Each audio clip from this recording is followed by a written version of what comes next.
அதிமுக பொதுச் செயலாளர் பேசும்போது குலவிளக்கு திட்டம் என்று பெயர் சொல்ல, ஏற்கனவே அவர்கள் கொடுக்கக்கூடியது கலைஞர் மகளிர் உரிமை தொகை திட்டம். அப்படி என்றால் பெயரை மாற்றக்கூடிய ஒரு சூழல் ஏற்படுகிறதா? நிச்சயமாக பேர் மாற்றம். அண்ணா திராவிட முன்னேற்ற கழகம் அரசு வந்தால் குலவிளக்கு திட்டம், அந்த குலவிளக்கு திட்டத்தின் மூலமாக மாதந்தோறும் மகளிருக்கு 2000 ரூபாய் அவருடைய வங்கியிலே செலுத்தக்கூடிய திட்டத்தை இன்றைய தினம் அறிவித்திருக்கிறார்.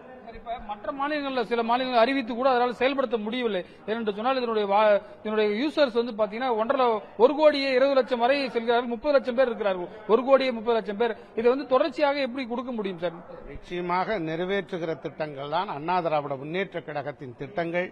அந்த திட்டங்களைத்தான் நாங்கள் நிறைவேற்றி வருகிறோம். ஏற்கனவே சொன்ன வாக்குறுதிகளை முழுமையாக நிறைவேற்றியது அண்ணா திராவிட முன்னேற்ற கழகம் என்பதை நீங்கள் புரிந்து கொள்ள வேண்டும். இன்றைக்கு கூட ஒரு செய்தித்தாள் வந்திருக்கு, அரசு ஊழியர்களுடைய இந்த ஓய்வூதிய திட்டம் வந்து பழைய ஓய்வு திட்டத்திற்கு வாய்ப்பில்லை என்று நேற்றைக்கு எடப்பாடி சொல்லியிருக்கார்கள். இது போன்ற அரசு ஊழியர்களுடைய கோரிக்கை எல்லாம் என்னவாகும் சார்?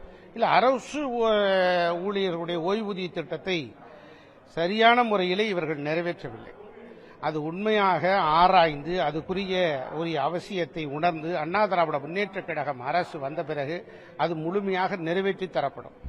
வழக்கமா திமுக தான் இது போன்ற தேர்தல் வேலைகள் முன்னாடி இருப்பாங்க. இப்ப வந்து அதிமுக வந்து திடீர்னு ஒரு தேர்தல் அறிக்கை யாரும் எதிர்பாராமல் வெளியிட்டிருக்கீங்களே, ஒரு இது மாதிரி ஒரு பிரஸ்டீஜ் வழக்கமா வரும், இந்த மாதிரி இன்னைக்கு தேதியில் வெளியிடுறோம்னு சொல்லிட்டு இந்த ஒரு ஆச்சரியத்திற்கு காரணம் என்ன சார்? இல்ல, அண்ணா திராவிட முன்னேற்ற கழகம் இன்று புரட்சித் தலைவர் எம்ஜிஆருடைய பிறந்த நாள், அவருடைய 109வது பிறந்த நாள். இந்த 109வது பிறந்த நாள் விழாவிலே புரட்சித் தலைவர் எம்ஜிஆரால் தோற்றுவிக்கப்பட்ட இயக்கம் அண்ணா திராவிட முன்னேற்ற கழகம் இந்த நாளில் ஒரு புதிய அறிக்கையை வெளியிட்டு புரட்சித் தலைவர் எம்ஜிஆருடைய ஆட்சியும் புரட்சித் தலைவி அம்மாவுடைய ஆட்சியும் அமைப்பதற்கான ஒரு பயணம் தான் இது.